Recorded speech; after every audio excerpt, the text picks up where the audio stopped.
Hey man, relax, chill out. Don't grab me again, got it? Yeah, I got it. Hey guys, listen up. We're just gonna talk about wrist releases today. A very common technique in self-defense. Basically, how to separate somebody from you when they've grabbed your wrist. There's a couple of different ways somebody can grab your wrist. Let's start with this. We call it the same side grab. So Leo here has grabbed my wrist with his same side arm. My right hand, his left hand. Here's the step-by-step process. I open my hand up to make my wrist narrower this way, a little bit wider this way. And my whole goal on all of the wrist releases is to exit the space between his fingers and his thumbs, or at least where his thumb and his fingers meet, if his hand is much bigger than my wrist. I open my hand, I'm going to move my feet, I'm going to rotate my thumb towards that opening, and I'm going to take my elbow and bring it to his elbow. Now, my hands come up immediately as I'm moving in case this escalates. If it's a wrist grab, if he's holding my hand and holding my arm, and I think this is already escalating, I'm not going for a wrist release. I'm fighting, right? I'm throwing my combatives.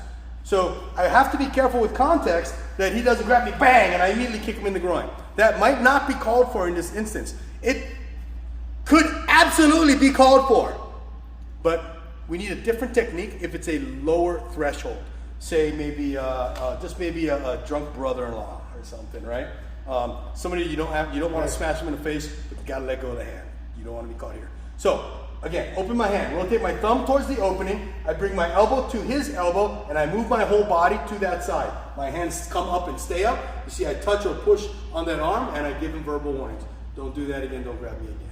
That is the same side wrist release. If he grabs cross-handed, this is a cross-hand grab.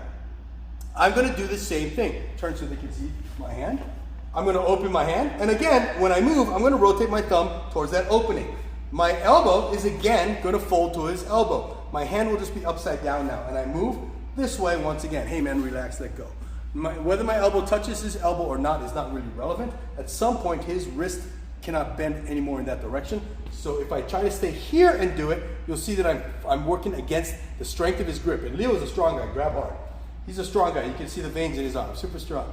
If I try to pull away, that's not going to happen. If I try to rip my hand out, it's not going to happen. But if I bend his wrist backwards with my body weight, it happens fairly easily. I'm not even using much strength at all. Again, open my hand. Thumb rotates towards the opening. My elbow comes to his elbow. And I take defensive postures. Come back on that side, please. So we have same side grab, we have cross hand grab. Now, what if he grabs one hand with two hands? Now, he has a much stronger hold here. Now, contextually, I might be able to make a case on why I started fighting here, right? He has a much stronger hold, much better hold. Maybe I said, hey man, let go. And he doesn't let go, and he says some bad words or whatever the case may be. Maybe now the fight is on. But let's say, for instance, that the fight is not on, and I just need to release this guy from my, release his grip off my hand now. So now, I'm gonna come in, and I'm gonna make a fist, and I'm going to work again to the weakest part, which is where his thumbs are. He has a lot of fingers on the bottom part. His thumbs are on top. I make a fist. I come in. I grab my own fist for reinforcement, and I'm going to fold my elbow to his elbow again. It's the same technique as the same side grab.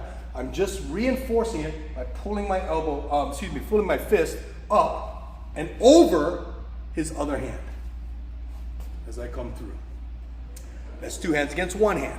What if he has two hands on two hands? Right now, I call this a two-handed grab low. So he's holding my hands low. I'm again working towards the opening. My thumbs are going to rotate towards the openings, and I'm literally going to bring my hands up into a fighting stance. My elbows will kind of flare out a little bit, and I'll twist up and out. The key here is to rotate his hands so his pinkies are going to start facing each other and the sky. He has no more rotation, or very little rotation left in his arms now. And now his hold gets weaker, and as my hands keep moving, his can't follow. My elbows flare out, and then I bring them in. My hands cross in front of me, and I sneak out the opening with the narrow part of my wrist. That's two hands held low. Hey man, relax. Two hands held high. Same thing. I'm going to work against the openings between his thumb and his fingers. I'm going to just do the opposite of what I did last time. My hands are going to cross in front of me, and I'm going to come down and out now. His arms have no more rotation here, so he has to let go. Once again, two hands held high. I cross my hands in front of me, I come down and around, and I make a small circle around his arms. These two last techniques, two-hand grabs, I want to make sure that we're talking about, I don't care how you do it, yep, we're talking about small circles. I'm not trying to do big movements. I'm just making small economic movements that gets me into a fighting stance. Grab high. Here, very small movements. I'm circling very close to his forearms. I do not need to. Negative demonstration. Make big circles. In fact, here I've compromised my own hands. You can see I have no more rotation in my arms now. So I want to keep my joints in, smaller rotations under his hands. Once again, just to recap. One hand, same-sided grab. Open my hand, thumb through the opening. Elbow folds to elbow. I'm out. Cross-handed grab. Open my hand. Thumb rotates towards the opening. Elbow goes to elbow, switch angle. Open my hand. Thumb goes to the opening between his thumb and fingers. Elbow goes to elbow. And I'm out. Defensive posture. Two hands on one. Reach in, grab my fist, lift up and pull in. Elbow goes to elbow as in same side grab. Two hands held low. Hands open. Thumbs come up, circling close, and in a fighting stance. Two hands held high. Hands open, circle low and slow, low and small under his arms, and my hands come back to fighting stance. That's all of our what we call passive techniques in Krav Maga for wrist releases.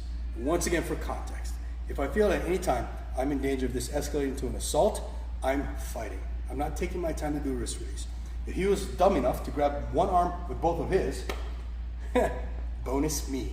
I've got more limbs than he has in play right now. So the fight's on if I feel that that is what's needed in the moment. All right, train hard, you guys. Catch you later. 3, 2, 1, go.